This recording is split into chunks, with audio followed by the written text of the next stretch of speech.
마지막으로 이제 식품 종류이다. 보호자분들도 제일 궁금해하시고 병원에서도 많이 여쭤보시는 요거는 먹어도 될까요? 요거는 줘도 될까요? 라고 여쭤보시는 경우가 있어가지고 몇 가지들을 소개를 해드릴 건데, 첫 번째 마카다미아. 우리 이제 견과류 대표적으로 많이 알고 있죠. 마카다미아 너츠 같은 경우에는 먹은 후 1시간 내지 짧게는 1시간에서 12시간 이내에 증상이 발생하고, 나타나는 증상으로서는 기력이 떨어진다거나 중추신경계가 억압이 돼서 아이가 상태가 많이 이렇게 조금 멍한 듯 보인다거나 구토를 하고 비틀비틀대는 식의 보행 이상이 나타날 수가 있습니다. 두 번째로 양파, 마늘, 파 너무너무 잘 알고 계시죠.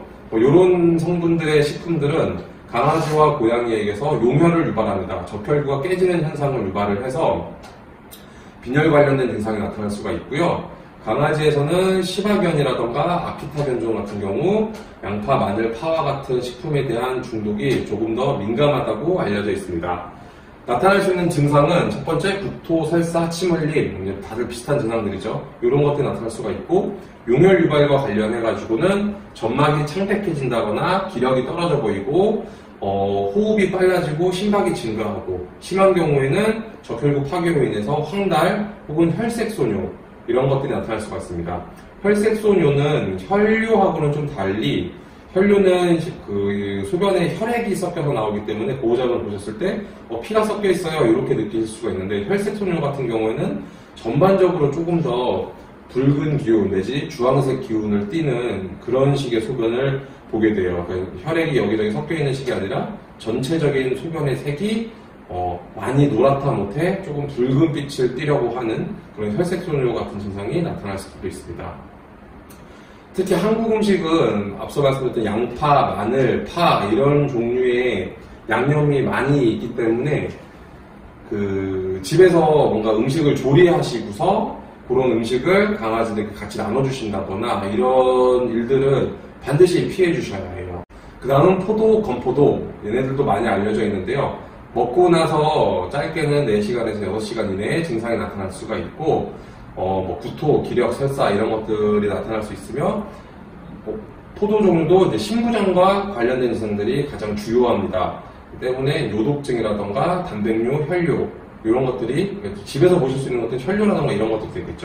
간혹 그 중독으로 인해서 무뇨, 핀뇨, 소변을 아예 안 보거나 아니면 아주 적은 양을 볼 경우에는 신장 기능이 급격하게 빠른 시간 동안 급격하게 파괴된 것들로 판단할 수 있기 때문에 예후가 불량할 수 있습니다.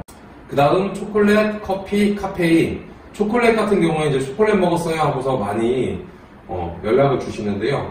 문제가 되는 성분은 메틸잔틴이라고 하는 성분이고, 얘네들 같은 경우에는 섭취 후 4시간에서 24시간 후에 보통 증상이 발생합니다. 증상은 구토, 설사 같은 유장관 증상들이 나타날 수가 있고, 그 다음에 심장 쪽 관련제여가지고 아이가 좀 불안한다거나 심하게 헐떡인다거나 심한 경우 경련 같은 것들이 나타날 수가 있고, 병원에서 체크했을 경우 혈압이 높아져 있는 고혈압 상태 혹은 심박에 이제 정상적으로 뛰지 않는 부정맥 상태, 부정맥 증상 같은 것들이 나타날 수가 있고요.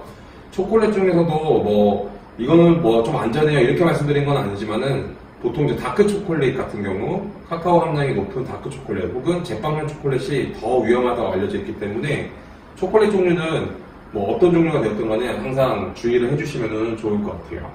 날고기, 날계란, 뼈 이런 종류의 음식들, 이것들 같은 경우에는 앞서서 쭉 말씀드렸던 어떤 중독이라고 보기엔 조금 어렵지만은, 날것의 음식 혹은 덜 익힌 그런 육류라던가 계란 같은 것들을 급여하실 경우 혹시라도 살모넬라라던가 대장균과 같은 세균 감염의 위험성이 있습니다. 그렇기 때문에 아이들 음식을 주실 때는 반드시 푹 익혀서 완전 조리 후에 주시는 게 안전하고요.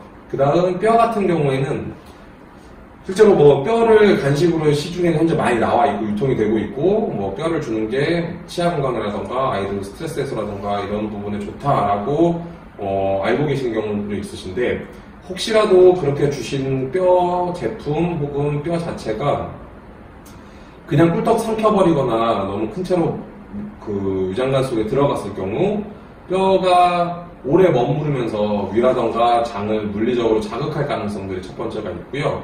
그 다음에 몸속에 들어간 뼈가 얘네가 어떻게 운 좋게 잘 해서 나올지 아니면 오래 머무를지 나오는 과정에서 어디 장이라던가 위장관을 자극을 한다거나 심한 경우 구멍을 낸다거나 이런 식으로 이물질로 작용을 할지 도저히 추정을 할 수가 없어요. 그렇기 때문에 뼈를 주시는 거는 어떤 뭐 중독의 개념에서는 좀 벗어나긴 하지만은 뼈를 주시는 거는 수의사 입장에서는 조금 위험하다고 보는 경향이 있습니다. 그렇기 때문에 뭔가 씹거나 하는 목적으로 주시거나 하실 경우라면 뼈보다는 이제 기능성 장난감이라던가 이런 것들을 이용을 하시면 좋으실 것 같아요.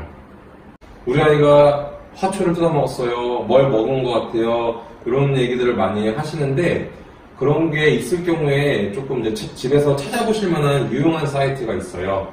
여기 보시면 aspca.org라고 하는 사이트에서 그 여러 가지 식품들과 관련하여 갖고 이 식품이 아니고 이제 이 식물이 유해한지 중독 가능성이 있는지 없는지 이런 부분들을 정보를 알려주는 외국 사이트가 있는데 집에서 기르시는 식물이라던가 뭐 식품이라던가 이런 것들의 학명을 검색하셔서 학명을 먼저 파악을 하시고 그 학명을 이 사이트에서 검색을 하시면 우리 아이가 혹시라도 먹은 게 의심될 경우 그 식품이 문제를 일으킬 수 있는 건지 중독을 일으키는 종류인지 아닌지 이런 부분들을 간단하게나마 파악하실 수 있는 사이트니까요. 이런 것도 참고하시면 좋으실 것 같아요. 병원에서 많이들 여쭤보십니다. 이거 먹어도 되나요? 이거 줘도 되나요? 이런 기준에 있어가지고 이 부분을 딱 먼저 기억을 해주면 좋으실 것 같아요. 내가 먹으면 안 될 것 같거나 먹을 수 없는 거라면 이건 나도 좀 먹기 좀 그렇다라고 느껴진다면은 주지 않으시는 게 좋습니다. 그리고 줘도 괜찮을까? 주면 안 될까? 고민되신다면은 이것도 역시 주지 않으시는 게 좋습니다.